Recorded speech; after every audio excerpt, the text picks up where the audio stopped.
Good afternoon, everybody. Hope you're having a good conference so far. Welcome to Improving Beer Foam with our friend Tony Cordova. Tony has insisted that we're going to get real weird with it. I think is what he told me last night. So looking to get weird with foam. Tony has 14 years of professional brewing experience, ranging from producing 300 barrels a year all the way up to 30,000 barrels a year. He has a passion for learning, teaching, and for this brewing community. And not only is he funny and handsome, it's true, also my very best friend. Welcome, Tony Cordova. Wow, Hutch, that's so kind of you to say. Oh my God. Thank you all for being here. This presentation is about beer foam. I've been presenting for the last 3 years on different topics, and for some reason this one I'm the most nervous about. So if you could cut me some slack, I guess. But yeah, so I'm going to go over some practical tips on how to improve your beer foam. The main goal of this presentation is to provide those tips on how it's presented to the customer. When I started this research on this presentation, I was working at Prison City Brewing as a lead brewer. About 3 weeks ago, I left Prison City to take over the brewing program at a small pizzeria on Seneca Lake called Scale House Brewery. So most of the research comes from the work we did at Prison City. And I'd like to give a special thanks to Sam Zadobnik, the head of operations there, and as well as the whole brewing team for helping contribute to this presentation. Okay, so why do we care about beer foam? It's aesthetically pleasing. It's part of the history of beer brewing, and I think it's an indication of good brewing practices. What is beer foam? CO2 or air trapped in bubbles with high surface tension. The bubble is a matrix of proteins and bitter substances, and smaller bubbles will make a more stable foam. Now, I'm not going to go into too much into depth on the science behind the foam because it's such a deep, complex, intricate, and kind of confusing topic. And there's also a lot of contradictions in the literature out there. But if you want more specific answers on science, I'm happy to point you in the right direction. The papers, the abstracts, the books, seminars, podcasts, they're all out there. They're all very, very informative. They're just very heady. But yeah, if you have any questions after that, I can definitely point you in the direction for any of those things. It's just a little bit too complex for this presentation. Okay, so there are 3 main parts of foam that you need to know when you're analyzing it. You have your drainage. So your drainage is the beer that's flowing back into the bulk of the liquid. So slowing down the rate of that drainage will create a greater head retention. You have disproportionation, which is CO2 passing from smaller bubbles into bigger bubbles. That will damage foam stability. CO2 is highly soluble, therefore bigger bubbles. Nitrogen is not very soluble, therefore smaller bubbles. The highly soluble gases will form the bigger bubbles. And then you have coalescence. Coalescence is when 2 bubbles will merge into a larger bubble. And that's influenced by the lipid fat that is usually from the malt that you're using. Merging bubbles thins the bubble wall and makes it weaker, therefore it will go away and pop, and you will lose your foam, your head. So the foam positive properties are going to be your LTP1, which is it's a lipid transfer protein that is found in malt, as well as protein Z. Brewer's Clarex is an enzyme that helps it helps those 2 proteins attach to the bubbles to help improve the foam. And we're going to talk about Brewer's Clarex a little bit later. It mostly originates in grain. There are lots and lots of proteins in grain, but the ones that you're going to want to focus on are going to be the LTP1 and the protein Z. So whatever you can do in the mashing process that promotes those are going to help your foam. Hydrophobic proteins will create more stable foam, including those 2 proteins. The proteins interact with isoalpha acids to basically create a matrix, and they cling together to create a very stable bubble. And that holds the bubble wall together. So the addition of hops in the boil, when you're isomerizing your alpha acids, also help with the foam stability. So while I was doing research for this project, Charlie Bamforth, who is, if you don't know who he is, you need to know who he is. He's the authority on foam. He's wrote the book on foam, and he's just a really great scholar of beer. And he made this like almost offhanded comment, which you can see here. when he was at Bass, they added zinc post-fermentation to help with foam and lacing, which I thought was really interesting. So not only was it used for fermentation, but they added it as I think it's like a positive ion kind of thing where that actually helped with the beer foam. So I thought that was kind of interesting. So one little tidbit. All right. So when I kind of started doing this research, I thought, okay, how do we practically do something with the beer that we already have? So the cream ale, the Prison City Cream Ale, is a beer that kind of has really terrible head retention. In this photo, that's not real. So the goal was basically to see how we could manipulate the beer so we could improve the foam. So the plan was to create the control. So we had 95% Pilsner malt, 5% flake corn, 15 IBUs using CTZ, 5% ABV, London 3 yeast, Brewers Clerics, and we centrifuged that beer to get it as clear as possible. So to measure the foam, we had to come up with a method of measurement. There's 3 different measurement methods that are fairly standard. There's the NIBEM method, which is very expensive. You have to have a very expensive Hoffman machine.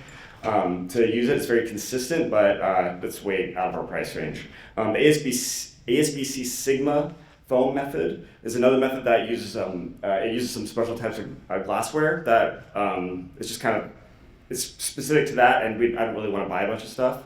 And then there's the Constance method. The Constance method was formed by this guy named Mark Constant, and it's very simple. And I'll show you just one second.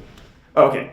So, back up. So we chose the Constance method. I'll talk about that in the next slide. But we also wanted to look at the raw material improvements. So that's our malt COAs, our hops, any additives, as well as look at the process improvements in the brew house and in the cellar. So the Constant method of measuring foam, developed by Mark Constant. I use this method as a guideline rather than following it exactly as it was written for the purposes of time and equipment.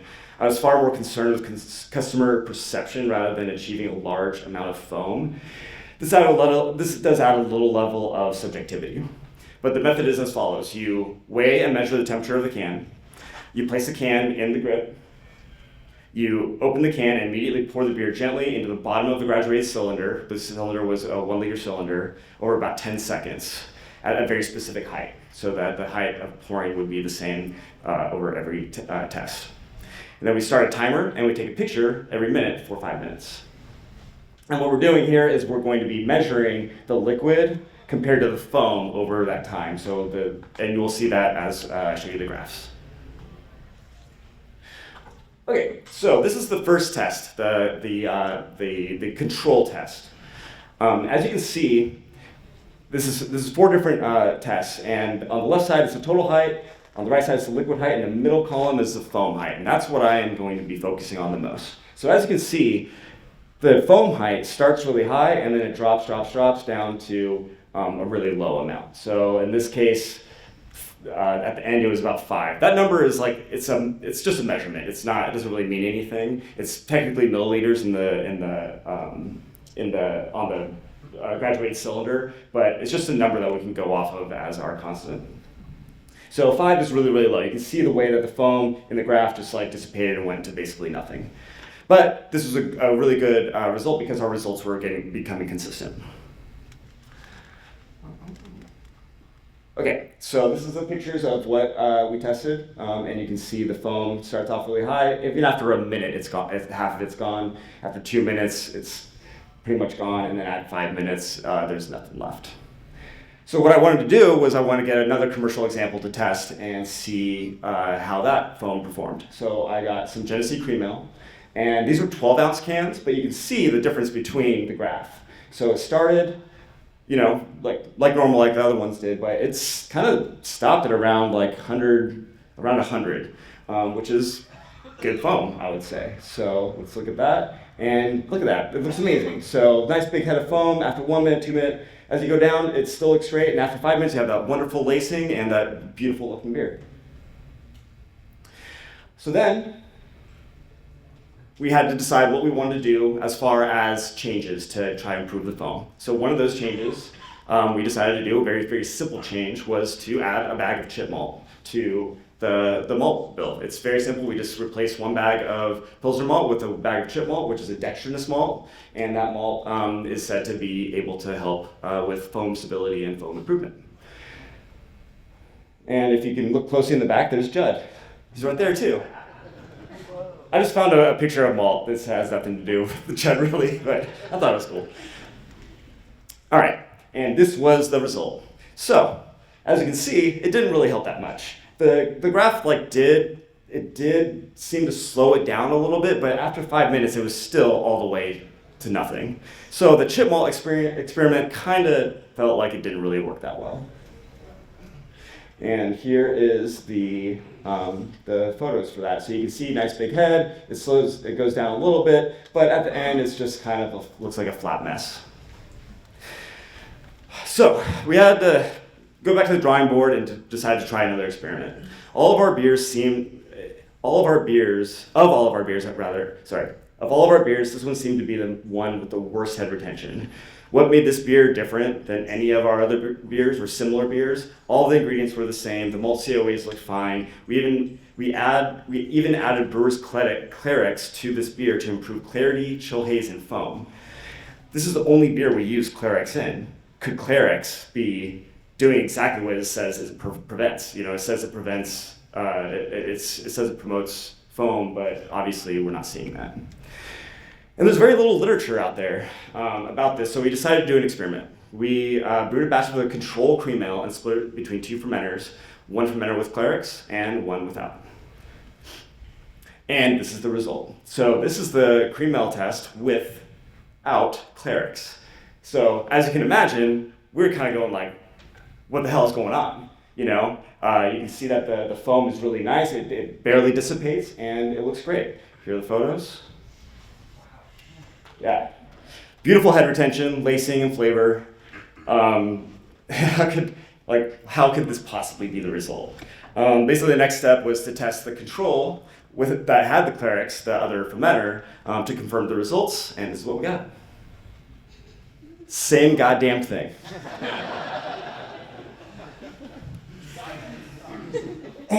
So,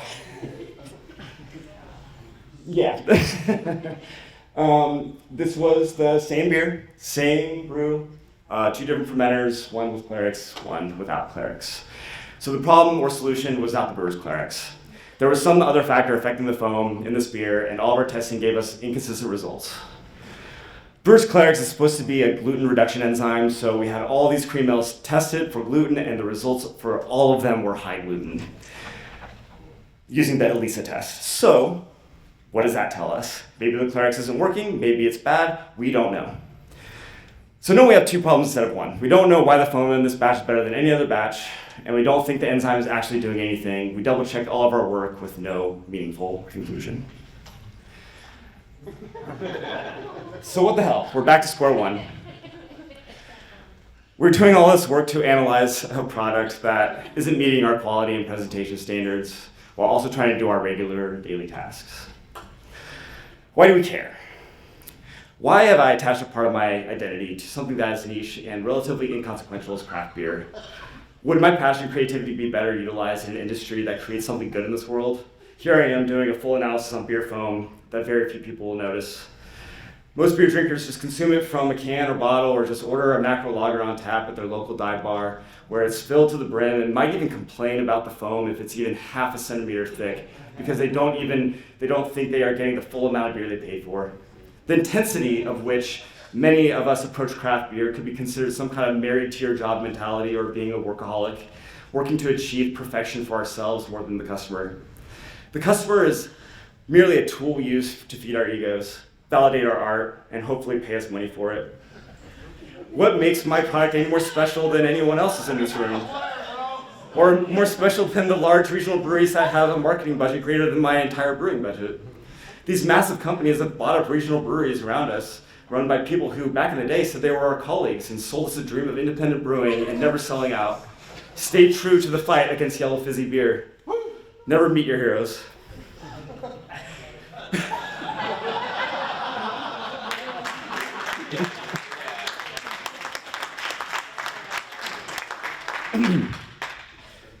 walked into a beer serving establishment and was immediately greeted by a friendly face who seemed excited that I was there to partake in their provided experience.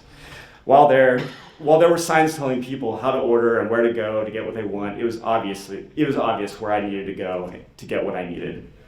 As I sat at the bar, the bartender immediately placed a coaster in front of me, and as they were filling the glass of water for me, they asked, "What can I get you?" I said, "I'm feeling like something light and drinkable, maybe a lager." The beer tender smiled and said, "I have the perfect thing for you," as they slid me the water. A minute later, they set a beautifully clear pint of beer down in front of me and said, "This is our Pilsner. It's a bit hoppy, but delightfully crisp. Let me know what you think," and walked away to tend to another customer. I looked at the lovely white mountainous head and smelled the complex balance of what I assume is Pilsner malt and noble hops. The beer invited me to take a gulp, and as it went into my mouth and down my throat, the mountain of foam left a white mustache on my upper lip, and I delightfully licked it off and smacked my lips. The bartender noticed my glee and walked over and said, "Pretty damn good, right?" All I could do was look up and give him a big smile. It only took 4 or 5 more gulps for me to get to the bottom of the glass, seeing the lacing on the sides and small amount of foam left in the bottom. It was a beautiful sight. That was good beer. So why are we here? Many of us desire perfection in our craft. We have high standards for our beer and ourselves. Ultimately, beer is about experience.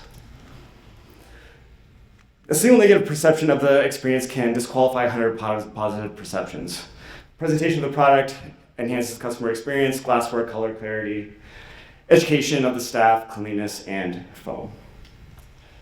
I was at a fine dining restaurant in the small town I live in. A bottle of wine was ordered and the server opened it, poured a small amount of the wine in a glass for my partner to approve of. I ordered a beer from a famous Belgian brewery here in upstate New York, and it came in a shaker pint with no head at all. Maybe they didn't care, or maybe they didn't know. Nothing else mattered at that point. If you don't care about the presentation of something as small as the way a beer is poured, then why would I assume you care about anything else? So, back to foam. Look at your malt analysis. If you have really high FAN in your malt, then that can be a sign of over-modified malt, which can contribute to bad foam. Also, you want to have your S&T low, your soluble over total protein to be low, so just keep an eye on your foam, on your malt COAs. This is a malt COA from Country Malt. I think it's raw Pilsner malt. Oh, man. We're getting out of here early, by the way, guys.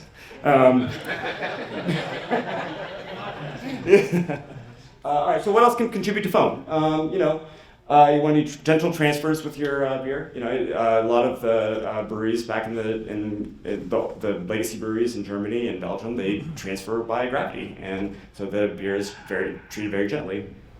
So gravity pressure always helps. Wheat or other high protein malts can also contribute to better foam. Isoalpha acid hop additives, such as Tetra or some other products out there, can also help. Nucleation sites on the bottom of the glass can create bubbles, and that also contributes to foam. I think it's awesome when you see those bubbles come up off the bottom of the glass and contribute to the nice frothy head. And then proper pouring techniques, I think, is exceptionally important when you're talking about presentation, because that is educating your staff to pour the pint properly and use a clean glass and all that. There are techniques when we're pouring bottles. There are special techniques when you're pouring cans, and obviously off draft. And then the negative ones are going to be excessive wort boiling. If you're boiling off more than 5%, that's usually an indication of you're kind of beating up the protein matrix in there. Autolyzed yeast, always dump the yeast that's on the bottom of the tank. As it autolyzes, it releases compounds that can affect it can release enzymes that can affect your head. Over-modified malt, I just talked about that. Excessive dry hopping, depending on the hop, also will be a detractor for foam. And then aggressive carbonation methods. But I think we've gotten pretty sophisticated with carbonating beer, and just be gentle with it. Wouldn't be a beer foam session without talking about Tetra. Tetra is your catch-all way to enhance foam. Just add Tetra, just like the champagne of beers. A very small amount goes a long way, and you'll see, what it does, it connects to the proteins that help from the malt that helps create more foam. It adds a small amount of bitterness, but you can a small amount is usually fine. It's imperceptible generally. And here's a photo from this paper that I found really fascinating. They tested 4 different iso-alpha acid additives. The bottom one is tetra, and you can see the way the lacing is, but there's also hexa and what's the other one? Rho, I think, and then regular iso-alpha. I highly recommend reading that paper. It's very, very good, but it's very, very technical. So if you want to learn more about the way iso-alpha acids interact with the proteins in your beer and create foam. So, whatever happened with PC Cream Mill? I don't know.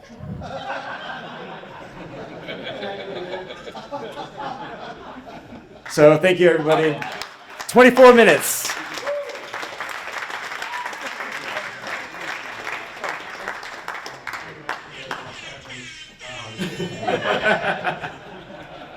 So when you guys did the split patch, Yeah. right, and all of a sudden, for unconventional plans, were those different tanks than you were doing before? Yes. Were the tank geometries different? Yes. So that would be a consideration if we were. That would be a consideration if we were going to continue with the project for sure. But I have never seen any literature that suggested that tank size or headspace or anything contributed to lack of foam. But also, you could consider the fact that, like, so when a beer is fermenting and it's at high poison and all that foam is going out the top of the tank and it's not going back into the beer, that could be lost foam basically. So you would want to keep that to a minimum. So I have a question for the other direction. What are some practical fixes for over foam? for over foam, We kind of controlled our carbonation method a little better and grain bill and dry hopping, but. yeah, I mean, it kind of depends. I mean, like I think that's a kind of a problem with this specific talk. Also, is that like everything just depends. You know, so like if you have like particulate in your beer that has duplication sites, and as soon as the pressure gets released, it starts over foaming. You know, or if you're bottle conditioning and it goes too far or whatever. You know, I think there's like a really interesting conversation about, which I don't know anything about, I've only kind of heard about, is like the NA beers over foaming and whatever that means. And I don't really know about that, but I guess it's like an issue for NA beers for some reason. And then, so nucleation sites, you know, like over-pressurized. Like if you're talking about over-foaming on a draft system, you're gonna have to consider all the factors that go into your draft system as well. Keeping it cold, making sure there's no bubbles in the line. Maybe you have fobs put in place, that kind of thing. Pressure, hose size, all that stuff, so. So you kind of got to the point that I want to get to there is because I would be more concerned from my perspective in the tap room.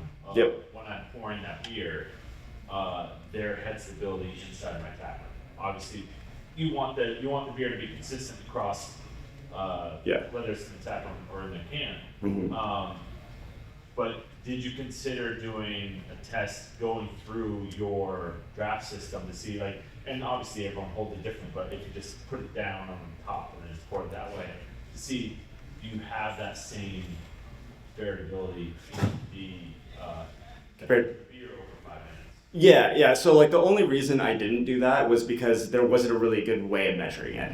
So like the constants method is great because it's like per can, it's very consistent. Where the draft method, it would kind of be a little bit like even more subjective, and you know. Whether you'd be holding it, you'd have an apparatus that holds it for you and you pour it. Sure, you could do that, but this method was just more for us to have a more consistent way of measuring. But you're right. I mean, I think like to your point, and to my main point is that it's all about customer perception. So if you start seeing it look odd on draft, then you can address that situation there. And utilize, maybe there's a bigger issue on the back end, but you know, like the customer perception is the number one thing. But yeah, you can measure it too, or you could come up with a method and measure it and see how it compares to like what's in the can or whatever. And I think pouring methods is very, very important because like I said, you go to a dive bar and they just pour it in there and it's all just gushing over and you're not really getting a good pour. You don't want to waste beer either. So that I think training your staff properly is very important. Have you noticed a difference in like letting the beer absorb the CO2 from the tank or force carbonating it? I have not, but that is usually regarded as a better way to do it. Having it absorb naturally is almost always a better way to do it. I've never done any testing on it. Have you experimented at all with inline carving, and do you feel like you get better head retention or worse in utilizing that as a technique as opposed to just the stone? Yeah, I have never compared the two, whether you're carbonating in line or carbonating with stone in the tank. But in theory, what you're doing is you're basically creating shear forces that will hurt the beer and hurt the foam production, and that. Inline carving? Yeah.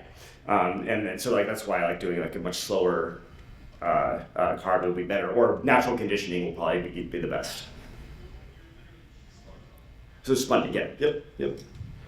So, Is Hutch the only additive you thought to add there? Or? so Touch is the best. That's that kind of the bottom line. The other additives are fine. I was talking to Heather from Hopsteiner about those additives, and I was trying to get some information on all of them, and she's like, just stick with Tetra. It's the best one, and you can use the smallest amount and all that. All right. Well, shameless plug, is not meaning to, but just to Sure. counter that. There's a product called propylene glycol alginate, Okay. Yep. and that is really good for foam stability as well. Great. That might have been pushing. Let's see. Okay. Cool. Find me. Okay. Yeah. Yeah. I love to know more about it. It's all about head retention, good lacing on the side of the glass, and things like that. And what is it made of? It's a brown seaweed. Direct Oh, from okay. seaweed, so. Okay. Cool. Yeah. Yeah. So. All right. I'll come find you. I'd love to learn about it. Yeah. Yeah. Okay. So Derek. Any thoughts on anti-foam, like use Yeah. it, don't use it, which one's the So the theory behind anti-foam is also it's preventing foaming so that later you will get that foaming. So like when they say using anti-foam is better for head retention, in general that's true, but you also have to, depending on the anti-foam, you have to remove it. So if you're using like a silicone-based anti-foam, it needs to be filtered out, otherwise for I think a variety of reasons. So I try to be like I try not to use too much because, in theory it should be okay, but it's just, if it gets into the final product and it's still doing its job, then maybe it's creating an issue there. Rod? This might not be perfect place to ask this, but we have Lucre faucets and we're starting to experiment with Milkos. It's one of those things when you try it, it's really good. But I think staff is still really struggling on how to describe that and Sure. why it's good. Yeah. So I mean, just as a foam aficionado, do you have any tips there? Like, kind of like really quick, like other than just like it's fun. Yeah, I'm not really crazy about Milko, so I don't really know how to